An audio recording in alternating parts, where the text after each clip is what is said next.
Hi friends, எல்லாம் நல்லா இருக்கிறீங்களா?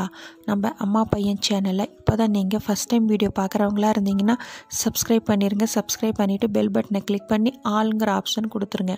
அப்போ தான் நான் போடுற பதிவு உங்களுக்கு உடனுக்குடன் நோட்டிஃபிகேஷனில் வரும். அப்படி நோட்டிஃபிகேஷனில் வந்த உடனே அந்த பதிவை பார்த்து அதனோட முழு பலனையும் பயனையும் நீங்கள் அடையணும். அதுதாங்க என்னோடய விருப்பம். ஓகே ஃப்ரெண்ட்ஸ், இன்றைக்கி நம்ம பார்க்க போகிற பதிவு ரொம்ப முக்கியமான பதிவு. இந்த சர்க்கரை நோயால் ரொம்பவும் அவதிப்பட்டுட்டு இருக்கிறோம் இல்லைங்களா?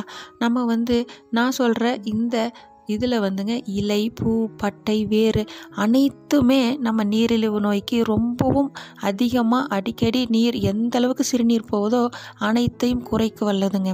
அதே போல் இந்த சர்க்கரையோட அளவை கட்டுப்படுத்துது மட்டும் இல்லாமங்க, ரத்தத்தில் நம்ம கொலஸ்ட்ராலோட அளவை குறைக்குது. அதே போல் நம்ம இதயத்தை பாதுகாக்குது. நம்மளோட உடம்புல ஹீமோகுளோபினோட அளவு, அதனோட தரத்தை, இது எல்லாத்தையும் அதிகப்படுத்துதுங்க. இப்படி ஒரு அற்புதம் நிறைந்ததுங்க. இது என்ன அப்படின்னு பார்க்கும் பொழுது ஆவாரம் பூ பொடிங்க. இந்த ஆவாரம் பூ உங்களுக்கு மார்க்கெட்டில் கிடைக்கும். அதை வாங்கிட்டு நிழலில் காய வச்சு பவுட்ரு பண்ணி நீங்கள் அப்படியும் குடிக்கலாம். அது ரொம்பவும் உங்களுக்கு ஃப்ரெஷ்ஷாக கிடைக்குது. அதே போல் உங்களுக்கு அப்படி கிடைக்கல, எனக்கு டைம் இல்லை, செய்ய முடியல அப்படிங்கிறவங்க நாட்டு மருந்து கடைகளில் கிடைக்குங்க. ஆவாரம் பூ பொடி அப்படின்னு சொல்லி கேட்டு வாங்கிக்கோங்க. வாங்கி ஒரு டப்பாவில் கொட்டி வச்சுக்கோங்க. இது காலை மாலை 2 வேளையும் ஒரு சொம்பு சுடுதண்ணி எடுத்துக்கோங்க.